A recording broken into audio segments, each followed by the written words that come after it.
അധ്യാപക ശ്രേഷ്ഠരെയെല്ലാം അറിയാനായിട്ട് സാധിച്ചു. അപ്പൊ ഞാൻ എൻ്റെ കർത്തവ്യത്തിലേക്ക് കടക്കുകയാണ്. ആദ്യമായിട്ട് സ്വാഗത പ്രസംഗം പറയുമ്പോൾ ഞാൻ ആദ്യം രജീഷിനെ കുറിച്ച് ഒന്ന് രണ്ട് വാക്കുകൾ പറയാനാണ്. രജീഷിനോട് തന്നെ ആയിരുന്നു. ഇവിടെയുള്ള അധ്യാപകരുടെ കീഴിൽ അല്ലെ മാസ്റ്റർമാരായിരുന്നവരുണ്ട്, അവരെ ഒപ്പം വർക്ക് ചെയ്തതാണ്. അപ്പൊ എനിക്ക് രജീഷിനെ കുറിച്ച് രണ്ടൊന്ന് വാക്കുകൾ നിങ്ങളോട് പറയാൻ ഞാൻ ആഗ്രഹിക്കുന്നു. ഒന്ന്, ഈ നമ്മുടെ ഇപ്പോഴത്തെ വിശ്വാസ പരിശീലനത്തിന്റെ ഡയറക്ടറായ ഡോക്ടർ ഞാറക്കുന്നലച്ചൻ രാമപുരം പള്ളി വികാരിയായിട്ട് ചാർജ് എടുത്തിട്ട് 3 വർഷം കഴിയുമ്പോൾ പിതാവ് അവിടെ വന്നപ്പോൾ പറഞ്ഞൊരു വാചകം, രാമപുരമാകുന്ന ഇടവകയെ നന്നായി എന്നുള്ള വാക്ക് 2 പ്രാവശ്യം ആവർത്തിച്ചിട്ട് പറഞ്ഞു. ഉഴുതു മറിച്ച് എന്ത് നട പാകത്തിനാക്കി മാറ്റി. എനിക്ക് തോന്നുന്നു അച്ഛൻ ഈ 2 വർഷം ഞാൻ കണ്ടപ്പോൾ എനിക്ക് തോന്നിയത് ഇതിലും നല്ലൊരു വിശേഷണം വേറെ ഒന്നും കണ്ടെത്താനായിട്ട് സാധിക്കില്ല. അത് പറയാനായിട്ട് എന്നെ പ്രേരിപ്പിക്കുന്ന മറ്റൊരു കാര്യമുണ്ട്. 18 വർഷങ്ങൾക്ക് മുമ്പ് ഞാൻ ഒരു സ്കൂളിൽ സ്റ്റാഫ് മീറ്റിംഗിൽ, അത് professor P C Thomas sir മാനേജറായ ഒരു സ്കൂൾ, 150ഓളം ടീച്ചേഴ്സ് കൂടുതലുണ്ട്, 5ലധികം ഹെഡ്മാസ്റ്റർമാരെ ഒരു പ്രിൻസിപ്പൽ.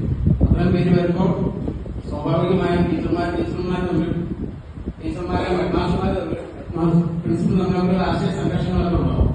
ആ ഒരു പശ്ചാത്തലത്തിൽ കൂടി ഒരു മീറ്റിംഗിൽ അദ്ദേഹം പറഞ്ഞൊരു കാര്യം ഞാൻ നോക്കിയത്. അദ്ദേഹം പറഞ്ഞത് ടീച്ചർമാരെ ഒന്നിച്ച് ഇങ്ങനെയാണ് കണ്ടം കൂട്ടുന്ന കാളകൾ.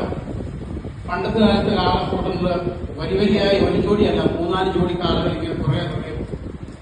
അപ്പൊ എന്നിട്ട് ഹെഡ്മാസ്റ്ററോട് ഫ്രണ്ട് ഇരിക്കുന്ന ഹെഡ്മാസ്റ്റർമാരായിട്ട് ആ സാർ പറഞ്ഞു, ചില ഹെഡ്മാസ്റ്റർമാരെ വിചാരിക്കുന്നത് ഈ കണ്ടം കൂട്ടുന്ന കാളെ തെളിക്കുന്ന ഈ ചാട്ടവാർ എടുത്ത് അടിക്കുന്ന ആളാണ് ഹെഡ്മാസ്റ്റർ എന്നാണ് നിങ്ങൾ ചിലരുടെ ധാരണ.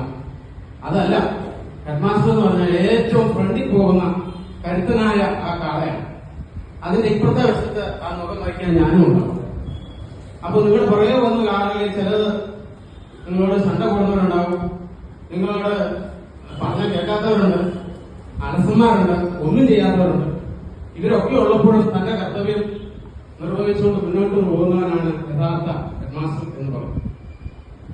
ഞാൻ ഈ ഒരു വർഷം നമ്മുടെ അച്ഛൻ ഇതൊരു ഐഡിയലായിട്ട് പറയുന്ന, അത് റിയലായിട്ട് പ്രാക്ടിക്കലായിട്ട് പ്രാവർത്തികമാക്കുക എന്ന് പറഞ്ഞാൽ അതികഠിനകരമായ കാര്യം തന്നെയാണ്.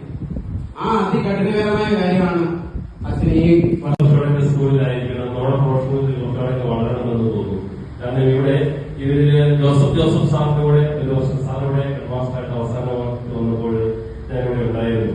ജോസഫ് സാർ കുറെ നിർമ്മാണ പ്രവർത്തനങ്ങളുണ്ടായിരുന്ന വാഴ്ചയിൽ കൂടെ നമ്മളാണ് സാറിന്റെ അവധിക്കാലത്ത് ഏപ്രിൽ മാസം ചെയ്തതാണ്.